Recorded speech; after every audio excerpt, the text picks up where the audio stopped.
It was the early 1940s. World War II was dominating every media outlet, and professional sports took a back seat. As bullets and bombs flew halfway around the world away, a 4-year-old boy from Orlando, Florida, was introduced to a game. And as war turned to peace, that game became an obsession. For Don Bisplinghoff, an everlasting devotion. By the age of 9, he took his newfound passion for golf and turned it competitive, playing in his very first local tournament in Orange County, Florida. I was 9 and I played a boy 18, and I beat him just because I hit it down the middle every time and chipped with one club and made every putt I looked at. 5 years later, Don Bisplinghoff had grown to 6'2", and his game had grown with him. A trip to the 1952 USGA National Junior Tournament in New Haven, Connecticut proved that. I was really hot that week, and I beat Eddie Myerson in the finals. And the funny thing about it is I played with a brace on one foot, and I had to have a tennis shoe on that foot. He had 5 tournament victories before graduating from high school, but it was at the University of Florida where his amateur golf career began to flourish. Well, I had a dream, I stood beneath an orange sky. Don was a really good player. I remember him in school when he was playing at Florida. He was one of those big hitters and quite good. When I grew up, the amateur players were really quite good and quite often competed. Don was a very, very good player.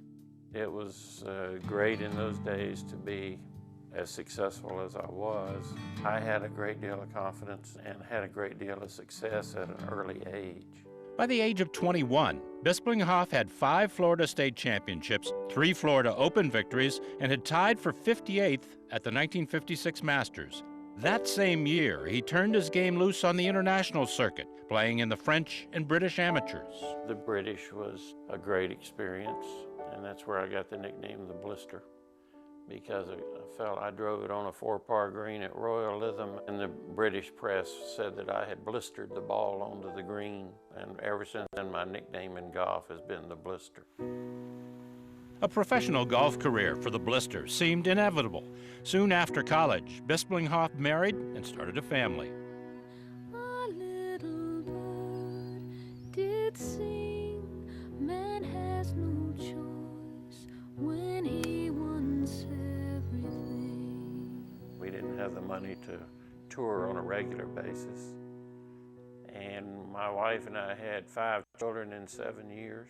You see the players today with their families, and of course they're making millions of dollars, and I remember him expressing back then there wasn't enough money in the game to make a living, to support a family. You just played as long as you could play and then wanted to become a club pro. And I didn't want to spend the rest of my days as a club pro, so I just made a decision that I put the clubs down. Despite his family commitments, he never completely put his clubs away for good. During the 60s, he competed in various PGA Tour events, including the New Orleans Open, always playing just well enough to secure his tour card, and yet never pursuing it much farther. Golf is our life. That's what my dad does, and whether it was pleasure or a way of life for him. Played tour golf, he played amateur golf. He's always played the game and always will. When I started playing amateur golf and then moved to college golf, the volunteers at the tournaments would be gentlemen my father's age, and they would come up to me, especially on the first tee, and say, Bisplinghoff, they always say. I knew a gentleman, Don Bisplinghoff. He was one hell of a golfer.